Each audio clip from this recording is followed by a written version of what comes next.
सभी को नमस्कार। प्रिय विद्यार्थियों, स्वागत है आपका हमारे YouTube चैनल पर। तो डियर स्टूडेंट, आज हम इस वीडियो में अध्यापन करने वाले हैं कक्षा 7 की जो सामाजिक विज्ञान की इतिहास की पाठ्य पुस्तक है हमारे अतीत भाग 2। इसके अध्याय संख्या 1, 1000 वर्षों के दौरान हुए परिवर्तनों की पड़ताल। प्रिय विद्यार्थियों, इस चैप्टर का संपूर्ण सॉल्यूशन इस वीडियो के माध्यम से हम करेंगे। तो प्रिय विद्यार्थियों, आपसे रिक्वेस्ट है वीडियो को शुरू से लेकर लास्ट तक आप पूरा देखिएगा, जिससे आपको यह जो चैप्टर है अच्छे से समझ में आ जाए और इसके सारे के सारे जो प्रश्नों का सॉल्यूशन आप अपनी नोटबुक में बहुत ही ईजी तरीके से कर सको। तो साथियों, शुरू करते हैं। देखते हैं सबसे पहले फिर से याद करें। इसके तहत प्रश्न संख्या 1 को हम देखते हैं। प्रश्न 1 है, अतीत में विदेशी किसे माना जाता था? तो प्रिय बच्चों, इस प्रश्न का आंसर आपको लिखना है। मध्य युग में किसी गांव में आने वाला कोई भी अनजाना व्यक्ति जो उस समाज या संस्कृति का अंग न हो, विदेशी कहलाता था। ऐसे व्यक्ति को हिंदी में परदेशी और फारसी में अजनबी कहा जा सकता है। नेक्स्ट है आगे प्रिय विद्यार्थियों, प्रश्न 2 को हम देखते हैं। नीचे उल्लिखित बातें सही हैं या गलत? तो यहाँ पर आपको सही और गलत में आंसर देना है।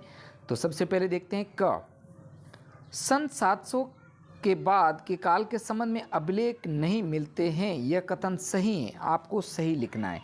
आगे है ख, इस काल के दौरान मराठों ने अपने राजनीतिक महत्व की स्थापना की, तो यह कथन भी एकदम सही है।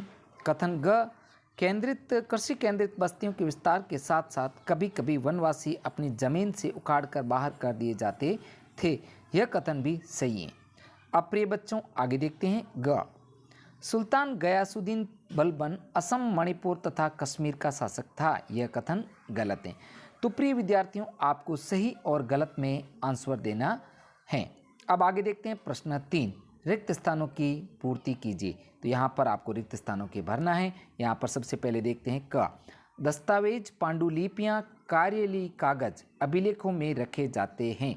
यहाँ पर प्रिय बच्चों, आपको जो है रिक्त स्थान में ये भरना है, दस्तावेज, पांडुलिपियाँ, कार्यलीय कागज।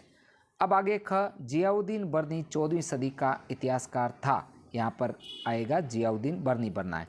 आगे है ग, आलू, मक्का, मिर्च और चाय कॉफ़ी इस उपमहाद्वीप में काल में लाई गई कुछ नई फसलें हैं। तो प्रिय बच्चों, आपको यहाँ पर आलू, मक्का और मिर्च और चाय कॉफ़ी भरना है। इस प्रकार आपको जो है रिक्त स्थानों की पूर्ति करनी है। बढ़ेंगे आगे, प्रश्न 4 को देखते हैं। इस काल में हुए कुछ प्रौद्योगिकी परिवर्तनों की तालिका दें। तो प्रिय बच्चों, प्रश्न 4 का आंसर है, इस काल में हुए कुछ प्रौद्योगिकी परिवर्तन की तालिका है। सबसे पहले अ है, सिंचाई में रहट का प्रयोग, कताई में चरखे का प्रयोग और युद्ध में बारूदी हथियारों का प्रयोग। आगे बढ़ेंगे, प्रश्न 5 को हम देखते हैं। इस काल के दौरान हुए कुछ धार्मिक परिवर्तनों की जानकारी दें। तो यहाँ पर 5 नंबर प्रश्न का आंसर आपको इस प्रकार लिखना है। तो देखते हैं, इस काल में दौरान हुए कुछ मुख्य धार्मिक परिवर्तन। सबसे पहला है हिंदू धर्म में हुए परिवर्तन।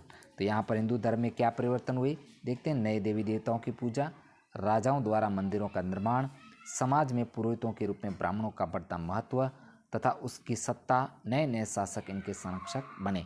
और अगला पॉइंट है भक्ति की अवधारणा का उदय। नेक्स्ट आगे प्रिय बच्चों, नए धर्मों का आगमन। इस प्रकार प्रिय बच्चों, आपको जो है इस प्रश्न का आंसर करना है। बढ़ेंगे आगे प्रिय बच्चों, अब देखते हैं, आइए समझें। तो प्रिय बच्चों, आपसे रिक्वेस्ट करते हैं वीडियो को ज़्यादा से ज़्यादा लाइक तथा शेयर जरूर कीजिएगा और चैनल पर नए हैं तो चैनल को सब्सक्राइब कीजिएगा तथा बेल आइकन जरूर प्रेस करें, ताकि हमारा जब भी नया वीडियो आप तक नोटिफिकेशन सबसे पहले पहुँचे। तो प्रिय बच्चों, देखते हैं प्रश्न 6, पिछली कई शताब्दियों में हिंदुस्तान शब्द का अर्थ कैसे बदला? तो इसका आंसर हम देख लेते हैं। विगत कई वर्षों में, शताब्दियों में हिंदुस्तान शब्द के अर्थ में अनेक परिवर्तन हुए। जैसे पॉइंट नंबर 1 है, जो 13वीं सदी में फारसी के इतिहासकार मिनहाज ए सिराज ने हिंदुस्तान शब्द का प्रयोग राजनीतिक अर्थ में उन इलाकों के लिए इस्तेमाल किया था जो दिल्ली के सुल्तान के अधिकार क्षेत्र में आते थे। इस प्रकार हिंदुस्तान से उसका आशय पंजाब, हरियाणा और गंगा यमुना के बीच में स्थित इलाकों से था। बढ़ेंगे आगे, पॉइंट नंबर 2, 14वीं सदी में कवि अमीर खुसरो ने हिंद शब्द का प्रयोग भौगोलिक एवं सांस्कृतिक सत्व के रूप में किया। पॉइंट नंबर 3, 16वीं सदी के आरंभ में बाबर ने हिंदुस्तान शब्द का प्रयोग इस उपमहाद्वीप के भूगोल, पशु पक्षियों और यहाँ के निवासियों की संस्कृति का वर्णन करने के लिए किया था। नेक्स्ट पॉइंट, इस प्रकार हिंदुस्तान शब्द से वे राजनीतिक और राष्ट्रीय अर्थ नहीं जुड़े थे जो आज हम जोड़ते हैं। और अगला पॉइंट है, आज हम हिंदुस्तान शब्द का प्रयोग आधुनिक राष्ट्र राज्य भारत के अर्थ में लेते हैं। बढ़ेंगे आगे प्यारे बच्चों, प्रश्न संख्या 7 को हम देखते हैं। जातियों के मामले कैसे नियंत्रित किए जाते थे? तो प्रिय बच्चों, इसका उत्तर आपको लिखना है, जातियों के मामले निम्न प्रकार नियंत्रित किए जाते थे। पॉइंट नंबर 1, अपने सदस्यों के व्यवहार का नियंत्रण करने के लिए जातियां स्वयं अपने अपने नियम बनाती थी। पॉइंट नंबर 2, इन नियमों का पालन जाति के बड़े बुजुर्गों की एक सभा करवाती थी, जिसे कुछ इलाकों में जाति पंचायत कहा जाता था। नेक्स्ट आगे देखते हैं। पॉइंट नंबर 3, जातियों को अपने निवास के गांवों के रिवाजों का पालन भी करना पड़ता था। नेक्स्ट आगे प्यारे बच्चों, प्रश्न 8, सर्व क्षेत्रीय साम्राज्य से आप क्या समझते हैं? तो इसका उत्तर आपको लिखना है, सर्व क्षेत्रीय साम्राज्य का अर्थ है जो एक साम्राज्य जो अनेक क्षेत्रों में फैला हुआ हो और जो अनेक क्षेत्रीय राज्यों को मिलाकर बना हो, सर्व क्षेत्रीय साम्राज्य कहलाता है। नेक्स्ट आगे बढ़ते हैं, आइए विचार करें। तो प्रश्न 9 को देखते हैं। पांडुलिपियों के उपयोग में इतिहासकारों के सामने कौन कौन सी समस्याएं आती हैं? तो प्यारे बच्चों, इसका उत्तर है, पांडुलिपियों के उपयोग में इतिहासकारों के समक्ष निम्न प्रमुख समस्याएं आती हैं। 1 नंबर पॉइंट है जो मूल पांडुलिपि की लिखावट को समझने में समस्या हो सकती है। 2 नंबर पॉइंट, मध्यकाल में लिपिक या नकलनवीस हाथ से लिखी पांडुलिपियों की प्रतिलिपि बनाते थे। प्रतिलिपियां बनाते हुए लिपिक छोटे मोटे फेरबदल करते चलते थे। अंततः एक ही मूल ग्रंथ की भिन्न भिन्न प्रतिलिपियां एक दूसरे से बहुत ही अलग हो गई। इससे बड़ी गंभीर समस्या पैदा हो गई, क्योंकि मूल पांडुलिपि प्राय उपलब्ध नहीं होती हैं। इसलिए इस बात का अंदाज लगाने के लिए मूलतः लेखक ने क्या लिखा था कि इतिहासकारों को एक ही ग्रंथ की विभिन्न प्रतिलिपियों का अध्ययन करना पड़ता है। नेक्स्ट अगला 3 नंबर पॉइंट, कई बार लेखक स्वयं भी समय समय पर अपने मूल वृत्तांत में संशोधन करते रहते थे।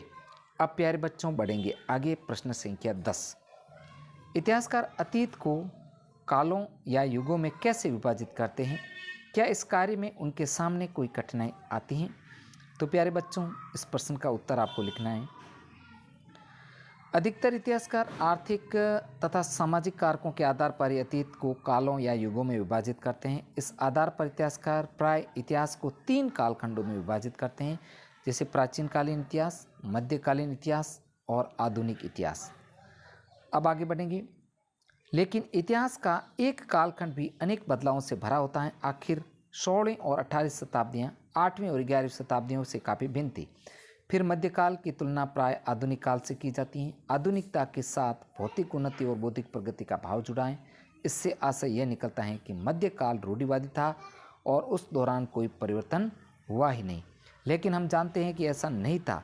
इन 1000 वर्षों में इस उपमहाद्वीप के समाजों में प्राय परिवर्तन आते रहे हैं। तो प्यारे बच्चों, इस प्रकार हमने इस वीडियो के माध्यम से